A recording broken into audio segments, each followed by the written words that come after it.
حضرت ثوبان رضی اللہ تعالیٰ عنہ سے مروی ہے کہ رسول اللہ صلی اللہ علیہ وسلم نے فرمایا، بے شک آدمی گناہ کا ارتکاب کرنے کی وجہ سے رزق سے محروم کر دیا جاتا ہے، اور کوئی چیز تقدیر کو رد نہیں کر سکتی ماں سوائے دعا کی، اور صرف نیکی ہی ہے جو عمر میں اضافہ کرتی ہے۔ حضرت ابو سعید رضی اللہ تعالیٰ عنہ سے روایت ہے کہ نبی کریم صلی اللہ علیہ وسلم نے فرمایا،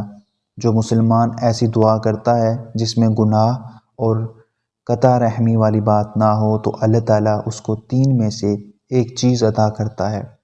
یا اس کی دعا جلدی جلدی قبول کر لی جاتی ہے، یا اس کی دعا کو آخرت کے لیے ذخیرہ کر لیا جاتا ہے، اس کی باقدر اس آدمی سے بری چیز کو دور کر دیا جاتا ہے۔ صحابہ نے کہا تو پھر ہم بہت زیادہ دعا کریں گے؟ آپ صلی اللہ علیہ وسلم نے فرمایا، اللہ تعالیٰ زیادہ عطا کرنے والا ہے۔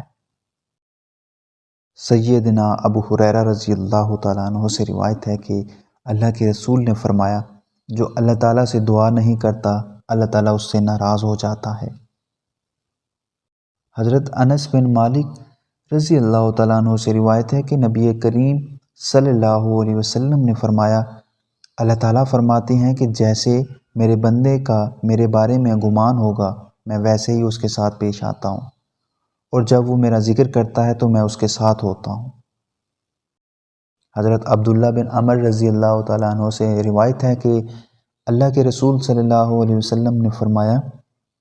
دل برتنوں کی طرح ہیں اور بعض دل بعض سے زیادہ یاد کرنے والے ہیں۔ جب تم اللہ تعالیٰ سے سوال کرو تو اس حال میں کہ تمہیں اس کی قبولیت کا یقین ہو، بے شک اللہ تعالیٰ اس بندے کی دعا قبول نہیں کرتا جو غافل اور بے پرواہ دل سے دعا کرتا ہے۔ حضرت ابو ہریرہ رضی اللہ تعالیٰ عنہ سے روایت ہے کہ اللہ کے رسول صلی اللہ علیہ وسلم نے فرمایا، جب رات کا آخری 1/3 حصہ باقی رہ جاتا ہے تو اللہ تعالیٰ آسمانی دنیا کی طرف اترتا ہے اور کہتا ہے، کون مجھے پکارے گا میں اس کی پکار کا جواب دوں گا، کون مجھ سے سوال کرے گا میں اس کو عطا کروں گا، کون مجھ سے بخشش طلب کرے گا میں اس کو بخش دوں گا، یہاں تک کہ فجر طلوع ہو جاتی ہے۔ اسی لیے لوگ ابتدائی رات کی بجائے آخری رات کی نماز کو ترجیح دیتے ہیں۔ حضرت انس بن مالک رضی اللہ تعالیٰ عنہ سے روایت ہے کہ رسول اللہ صلی اللہ علیہ وسلم نے فرمایا، جب آدمی 3 بار جہنم سے پناہ مانگتا ہے تو جہنم کہتی ہے، اے اللہ اس شخص کو مجھ سے پناہ دے دے۔ اسی طرح